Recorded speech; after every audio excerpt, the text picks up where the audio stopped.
Voilà les sources de conflit. Parce que pour avoir la paix, il faut identifier les sources de conflit et essayer de les éviter. Il ne s'agit pas, comme je dis, de dire non, la paix, la paix. La paix, bien entendu, elle est précieuse pour le peuple. Elle est précieuse pour tout le monde. Mais il faut bien que ceux qui provoquent des histoires, des conflits, c'est ceux qui violent les lois de la République et les bonnes pratiques. Nous sommes en mesure de dire, sans aucun risque d'être démenti, que les 10 dernières années de la gouvernance Alpha Condé ont marqué le décollage économique de la Guinée. Donc nous sommes très bien placés pour vous dire que devant tout ce panel d'hommes politiques, devant ce personnel politique existant aujourd'hui, le professeur Alpha Condé n'a pas de concurrent pour le moment. Mais compte tenu de ce que vous avez vu et de ce que nous avons vécu ces derniers mois, y compris en Haute-Guinée, je viens de raccrocher avec Sigri et Kankan, où, comme vous le savez, il y a des centaines de mouvements de soutien à ma candidature, ce qui était inattendu aussi bien par moi que par Alpha Condé. Ça a été une surprise. Sa réaction a été, comme toujours, violente. On a détruit tous les symboles de l'UFDG, saccagé son siège, chassé nos militants. Beaucoup sont repartis d'ailleurs dans leur région d'origine. Mais ceci dit, les jeunes restent mobilisés là-bas pour sécuriser le scrutin.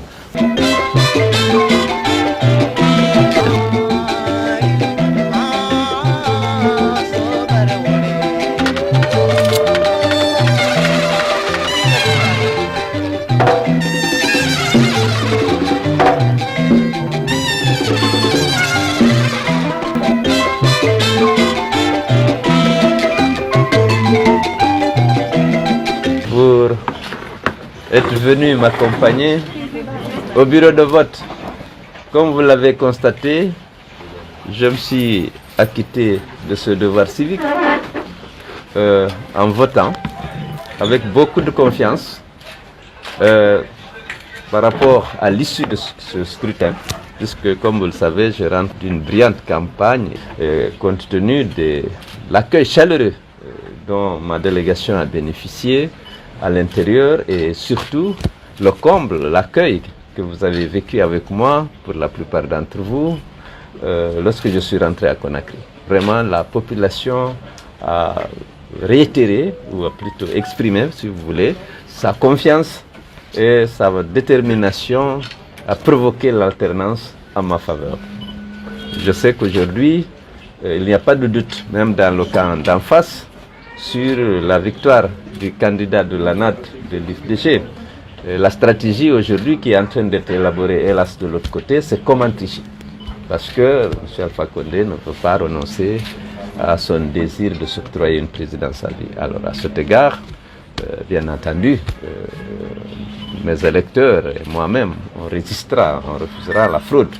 Ceci dit, je lance un appel à tous mes partisans pour faire preuve de retenue, de responsabilité, pour que ce scrutin se passe dans les meilleures conditions. Je n'ai aucun doute quant à l'issue du scrutin. Et c'est pourquoi je ne souhaite pas que des violences viennent perturber le scrutin et compromettre peut-être dans une certaine mesure ma victoire.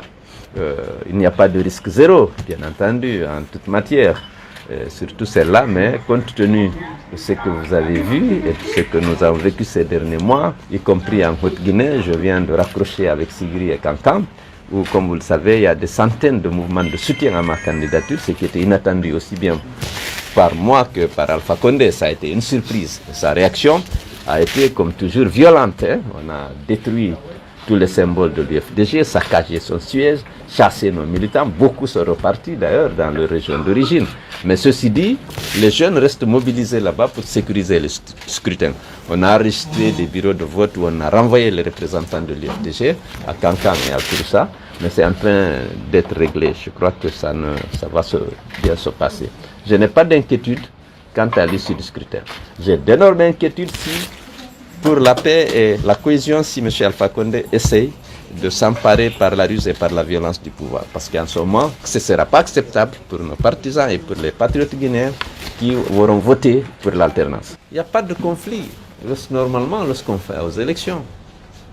une élection ne débouche sur des violences que nous ne souhaitons pas que si les droits des participants, des candidats, ne sont pas respectés partout. Or, actuellement, ce qui est en train de se passer à Koya et en Haute-Guinée, c'est en dehors de toute légalité. On vient d'arrêter la garde rapprochée d'une commissaire à la CENI qui voulait faire respecter les règles. Marie-Hélène. Le préfet s'est permis de changer tous les assesseurs et de mettre des militants du RPG à la place des représentants des candidats. Ce n'est pas acceptable, c'est illégal. Voilà les sources de conflit. Parce que pour avoir la paix, il faut identifier les sources de conflit et essayer de les éviter. Il ne s'agit pas, comme je dis, de dire non, la paix, la paix. La paix, bien entendu, elle est précieuse pour le peuple. Elle est précieuse pour tout le monde. Mais il faut bien que ceux qui provoquent des histoires, des conflits, c'est ceux qui violent les lois de la République et les bonnes pratiques. Je suis convaincu en tant que candidat que je gagnerai cette élection si les conditions de transparence et d'équité sont respectées.